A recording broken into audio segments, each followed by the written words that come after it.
Hi, Steve Cooper, Rank Success, and this is the second video in the promotion postcode lottery duo of videos, if you like. The first one was about the different routes, the different ways in which you can be selected, the different processes that are occurring in different forces at different times for different ranks, and the fact that all of that happens to get mixed up. It's like a cruel game of musical chairs, is the way someone put it to me once. Sorry if I smile at that, but I've been there, seen it, done it, got read the t-shirt, been in a previous life. So this part of my life now is about helping people to get through these processes. And as the second part of the video, I just thought, or in this second video, I thought I would just have a look at some of the typical reactions to the good news or the different news of different processes being implemented or introduced in forces. And it made me think of the human typical reactions to change. And there are 4 human typical reactions to change, and one of which is the victim, bystanders, critics and navigators. So I'm going to use that as a kind of template for these next few minutes, because people don't like promotion processes. Now, there are some walking amongst us that do, and they love it, and they'd love to sit lots of promotion boards. And then there are other people who give it their best shot and prepare the best they can. And then there are others who are prepared to have a view or an opinion on everything in place and agree with none of it. And that's okay. I mean, none of us can do anything about that. I think for me, I just wanted to come back and look at the fact that I get lots and lots of telephone calls from people, and you know, I'm not a inspector anymore. I don't have so many people contact me to vent or to share their views on lots of things. So in the context of this, I find it quite interesting that people still ring me up and want to vent about what's happening in their force. And it's just part of one of those human typical reactions to change. So from that side of it, I would say is more around the kind of victim side of it. So they're upset, or they are stressed, or you know, they've done a lot of hard work this year and they were looking forward to investing their time, their energy in getting promoted, in converting that exam result into promotion success, and to follow or enter a process to find it's changed and it's different, because previously people have objected to what was in place, or whether that was an application or an interview. They now find that the landscape, the ground ahead of them is different. So, you know, there are some victims around that, because there are some people who are prepared, they've already got evidence that's aligned to the old frameworks, or it's good evidence on its own, it's gained perhaps at acting or temporary level, and they feel let down.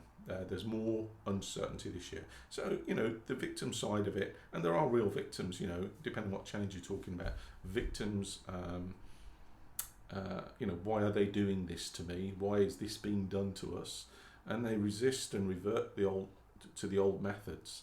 So I get that. So that's a natural part of change, and I'm more than happy to listen, because I actually get to discover quite a lot of what's going on across different forces. So have a look at the first part of this video and have a look at some of the other 3 videos I'll share, and you'll find out quite a lot about what's going on in other forces, and hopefully we'll just give me a ring and we'll have a discussion about what's going on in your force and try and get you through. So victims are very much an understandable part of it, because uncertainty, nobody likes change, and it can have different effects on people. And where you've got people who are ambitious and focused and energetic and enthusiastic, it is a shame that you know, if they put the work in, they've got to actually tack slightly differently to get to where they want to get to. So that's perhaps a gentle way of putting it. And then one of the other kind of reactions you've got to are the bystanders. These are the people who are completely bemused by this and think, well, look, what is actually going on here?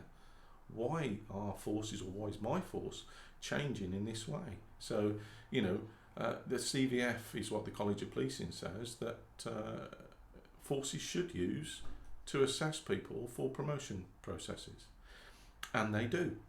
And sometimes they don't. So sometimes perhaps the strengths-based element of it is not always linked to the CVF. Forces tailor the CVF slightly different to themselves, to claim it for themselves. This is our way of interpreting it, and they apply it in different ways. To be fair, forces also, chief constables employ outside companies to come in and construct or develop and implement weird and wonderful tests to test these elements of these competencies, so much so that sometimes you might be presented as part of your instructions for an assessment centre with a lovely grid with the competencies down one side and which activities are testing them with lovely ticks all the way, different coloured shades in them. So there's some real effort goes into these things, and I understand the bystander approach. You know, I'm a good cop. I just want to get on with doing my job. I think I can lead a team. I think I can lead teams. I've got all the right potential and materials. I just don't know what's going on. I mean, you know, what's it all about? So I get that as well. So they let other people take the lead, perhaps. They're passive, they're reluctant. It'll all blow over soon.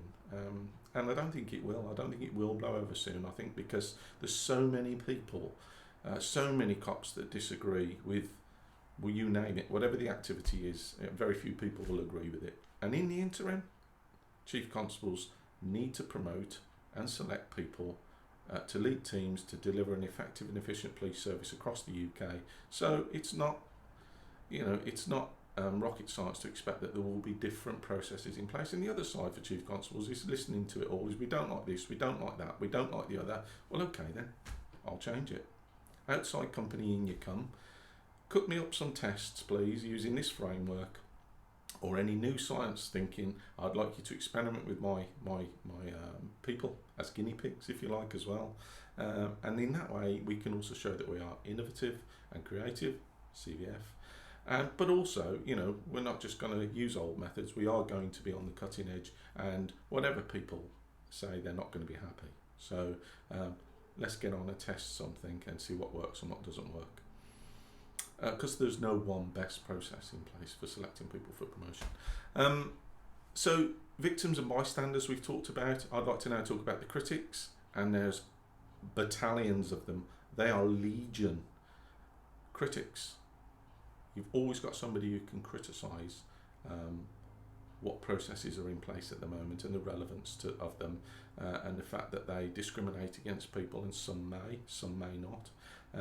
But it's a working process, it's a moving feast all the time, but you'll always get critics. Now, unfortunately or fortunately, these are some of the best people, some of the best candidates for promotion.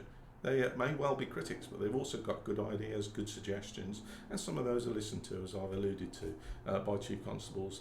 But again, there's no getting around the place that the process in place is the process you face, and you either get with the message or you're left to one side. So, you know, critics are always full of theories around the flaws of a system, vocally opposed to things, quite a strong embedded resistance, and they're first to say, well, this is unfair, it's wrong because, and they have a view as well. They have a point, and it is a natural human reaction to change, being a critic. Now, the reality, of course, is you may be listening to this and say, hey, I'm the critic, I'm also the bystander, and I'm also the victim in this.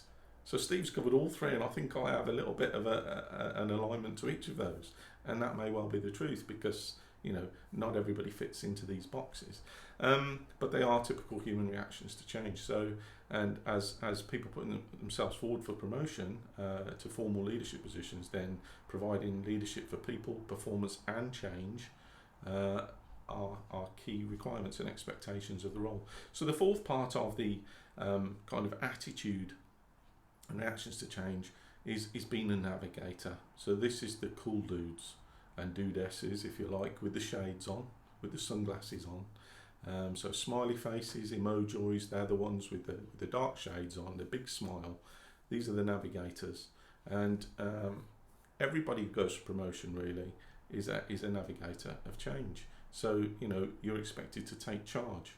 You're expected to have the growth mindset, you know, the ability to pick yourself up, dust yourself down, try again, learn, make mistakes, grow, develop as a human being, as a person, as a leader, as a manager, as a supervisor, finding ways, seeking opportunities. It won't hurt to give it a try.